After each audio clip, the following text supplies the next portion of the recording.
ಎಲ್ರಿಗೂ ನಮಸ್ಕಾರ. ಪ್ರೀತಿಯ ವೀಕ್ಷಕರಿಗೆ ನಮ್ಮ ಚಾನಲ್ಗೆ ಸ್ವಾಗತ. ಇದೇ ಸೆಪ್ಟೆಂಬರ್ರಂದು 7ನೇ ತಾರೀಕು ಮತ್ತು 8ನೇ ತಾರೀಕು ಚಂದ್ರಗ್ರಹಣ ಇದೆ. ನೀವು ಗರ್ಭಿಣಿಯಾಗಿದ್ದರೆ ಚಂದ್ರಗ್ರಹಣ 2025 ಇವೆಲ್ಲವನ್ನು ಮೊದಲು ತಿಳಿದುಕೊಳ್ಳಿ. ಹಾಗೆ ಈ ಗ್ರಹಣ ಒಳ್ಳೆಯದಾ, ಏನು ಮಾಡಬೇಕು ಅಂತ ನೋಡೋಣ ಬನ್ನಿ. ಅದಕ್ಕೂ ಮುಂಚೆ ಯಾರೆಲ್ಲ ನಮ್ಮ ಚಾನಲ್ನ ಸಬ್ಸ್ಕ್ರೈಬ್ ಮಾಡದೆ ನೋಡ್ತಾ ಇದ್ದೀರಾ, ಪ್ಲೀಸ್ ಸಬ್ಸ್ಕ್ರೈಬ್ ಮಾಡಿ. ಹಾಗೆ ಪಕ್ಕದಲ್ಲಿರುವಂತಹ ಬೆಲ್ ಐಕಾನ್ನ ಕ್ಲಿಕ್ ಮಾಡಿ. ಇದೇ ಸೆಪ್ಟೆಂಬರ್ 7ರಂದು ರಾತ್ರಿ 9:57ರಿಂದ ಸೆಪ್ಟೆಂಬರ್ 8ರಂದು ಬೆಳಗ್ಗೆ 1:26ರವರೆಗೆ ಇರುತ್ತದೆ ಈ ಗ್ರಹಣ. ಈ ಚಂದ್ರಗ್ರಹಣ ಒಟ್ಟು ಅವಧಿ 3 ಗಂಟೆ 29 ನಿಮಿಷಗಳು. ಚಂದ್ರಗ್ರಹಣವು ಯಾವ ಸಮಯದಲ್ಲಿ ಉತ್ತುಂಗದಲ್ಲಿರುತ್ತದೆ ಅಂತ ಕ್ಯಾಲೆಂಡರ್ ಪ್ರಕಾರ ಈ ಚಂದ್ರಗ್ರಹಣ ರಾತ್ರಿ 11ರಿಂದ 12:22ರವರೆಗೆ ಉತ್ತುಂಗದಲ್ಲಿರುತ್ತದೆ. ಇದು ಭಾದ್ರಪದ ಪೂರ್ಣಿಮೆಯ ದಿನದಂದು ಪ್ರಾರಂಭವಾಗಿ ಸೆಪ್ಟೆಂಬರ್ 8ರಂದು ಬೆಳಗ್ಗೆ 1:26ರವರೆಗೆ ಇರುತ್ತದೆ.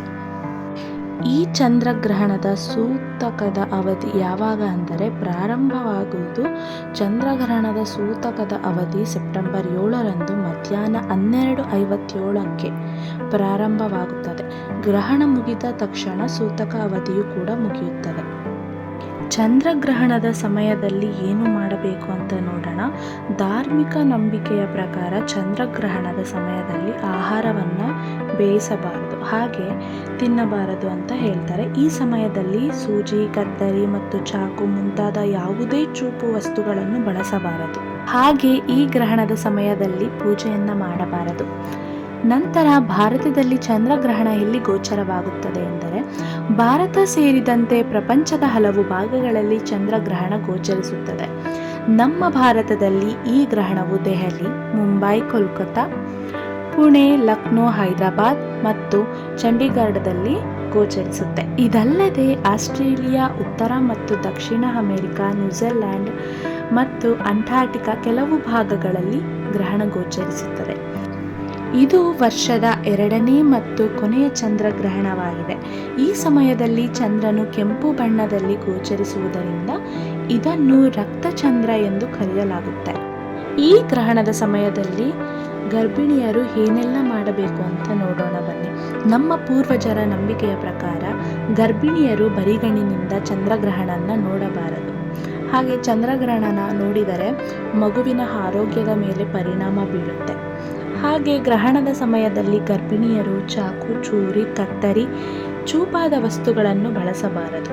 ಗ್ರಹಣದ ಸಮಯದಲ್ಲಿ ಊಟ ಕೂಡ ಮಾಡಬಾರದು. ಗ್ರಹಣದ ಸಮಯದ ಮುನ್ನ ಹಾಗೆ ನಂತರ ಸ್ನಾನ ಮಾಡಬೇಕು. ಈ ಗ್ರಹಣದ ಸಮಯದಲ್ಲಿ ಮಂತ್ರ ಜಪನೆ ಮಾಡಿದರೆ ತುಂಬ ಒಳ್ಳೆಯದು ಅಂತ ಹೇಳ್ತಾರೆ. ಹಾಗಿಂದನೂ ಇದನ್ನು ನಂಬುತ್ತಲೇ ಬಂದಿದ್ದಾರೆ. ಹಳ್ಳಿ ಕಡೆ ಈಗಲೂ ಕೂಡ ಹಾಗೆ ಕೆಲವು ಕಡೆ ಇದನ್ನು ನಡೆಸಿಕೊಂಡು ಹೋಗುತ್ತಾರೆ ಅಂತ ಹೇಳ್ಬೋದು. ನಾವು ಪೂರ್ವಜರ ನಂಬಿಕೆಯಂತೆ ನೋಡೋದಾದರೆ ನಾವು ವಿಜ್ಞಾನದ ಪ್ರಕಾರನೂ ಕೂಡ ತಿಳ್ಕೊಳ್ಬೇಕಲ್ವಾ. ಬನ್ನಿ, ವಿಜ್ಞಾನದ ಪ್ರಕಾರ ಚಂದ್ರಗ್ರಹಣ ಸಮಯದಲ್ಲಿ ಅತಿಯಾದ ಕತ್ತಲೆ ಮತ್ತು ಬೆಳಕಿನ ಸಮತೋಲನ ಇಲ್ಲದ ಕಾರಣ ಕಣ್ಣಿಗೆ ಒತ್ತಡ ಆಗುತ್ತೆ ಅಂತ ವಿಜ್ಞಾನದ ಪ್ರಕಾರ ಹೇಳ್ತಾರೆ. ಹಾಗಾಗಿ ಬರೀ ಕಣ್ಣಿನಿಂದ ನೋಡಬಾರ್ದು ಚಂದ್ರಗ್ರಹಣ ಅಂತ ಹೇಳೋದು. ಈಗ ಚಂದ್ರ ಸಮುದ್ರದ ಅಲೆಗಳ ಬದಲಾವಣೆ ತರುವ ಹಾಗೆ ನಮ್ಮ ದೇಹದಲ್ಲೂ ವಿಶಿಷ್ಟವಾಗಿ ಮನಸ್ಸಿನ ಆರೋಗ್ಯದ ಮೇಲೆ ಪರಿಣಾಮ ಬೀರುತ್ತೆ. ಹಾಗೆ ಗರ್ಭದಲ್ಲಿ ಮಗು ನೀರಿನಲ್ಲಿ ಇರುವುದರಿಂದ ಚಂದ್ರಗ್ರಹಣ ಪ್ರಭಾವ ಗರ್ಭದ ಶಿಶುವಿನ ಮೇಲೆ ಸ್ವಲ್ಪ ಮಟ್ಟಿಗೆ ಆಗುವ ಸಾಧ್ಯತೆ ಇರುತ್ತೆ. ಹಾಗಾಗಿ ಗರ್ಭಿಣಿಯರು ಚಂದ್ರಗ್ರಹಣವನ್ನು ನೋಡಬಾರದು ಅಂತ ಹೇಳ್ತಾರೆ. ಪೂರ್ವಜರ ಪ್ರಕಾರ ಕೂಡ ಅದು ಸರಿನೇ, ವಿಜ್ಞಾನದ ಪ್ರಕಾರ ಕೂಡ ಅದು ಸರಿನೇ. ಚಂದ್ರಗ್ರಹಣ ಸಮಯದಲ್ಲಿ ಗರ್ಭಿಣಿಯರು ಮನಸ್ಸು ಹೆಚ್ಚು ಚಂಚಲ ಒತ್ತಡ ಅನುಭವ ಮಾಡುತ್ತೆ ಅಂತೆ. ಹೀಗಾಗಿ ಚಾಕು, ಚೂರಿ, ಕತ್ತರಿ, ಚೂಪಾದ ವಸ್ತುಗಳನ್ನು ಮುಟ್ಟಬಾರದು ಅಂತ ಹೇಳ್ತಾರೆ. ಅದರಿಂದ ಗಾಯ ಆಗಬಾರದೆಂದು ಹೇಳ್ತಾರೆ. ಗ್ರಹಣದ ಸಮಯದಲ್ಲಿ ಕಾಸ್ಮೋಸ್ ಆಗುವ ಬದಲಾವಣೆಯಿಂದ ಹೊರಗಿಟ್ಟ ಆಹಾರ ಕಲುಷಿತವಾಗುತ್ತದೆ. ಇದರಿಂದ ಇನ್ಫೆಕ್ಷನ್ ಆಗಬಹುದು ಅಂತ ಹೇಳ್ತಾರೆ. ವಿಜ್ಞಾನದ ಪ್ರಕಾರ ಸ್ನಾನದ ನಂತರ ದೇಹ ಮನಸ್ಸು ಡೆಟಾಕ್ಸ್ ಆಗುತ್ತೆ.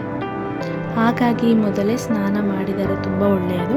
ವಿಜ್ಞಾನದ ಪ್ರಕಾರ ಧ್ಯಾನ ಪೂಜೆ ನಮ್ಮ ಮನಸ್ಸನ್ನು ಋಣಾತ್ಮಕ ಭಾವನೆಯಿಂದ ನೆಮ್ಮದಿ, ಶಾಂತಿ, ಧನಾತ್ಮಕವಾಗಿಸುತ್ತದೆ ಅಂತ ಗ್ರಹಣದ ಸಮಯದಲ್ಲಿ ಧ್ಯಾನ ಪೂಜೆ ಮಾಡುವುದರಿಂದ ತುಂಬ ಒಳ್ಳೆಯದು ಅಂತ ಹೇಳ್ತಾರೆ ವಿಜ್ಞಾನದ ಪ್ರಕಾರ.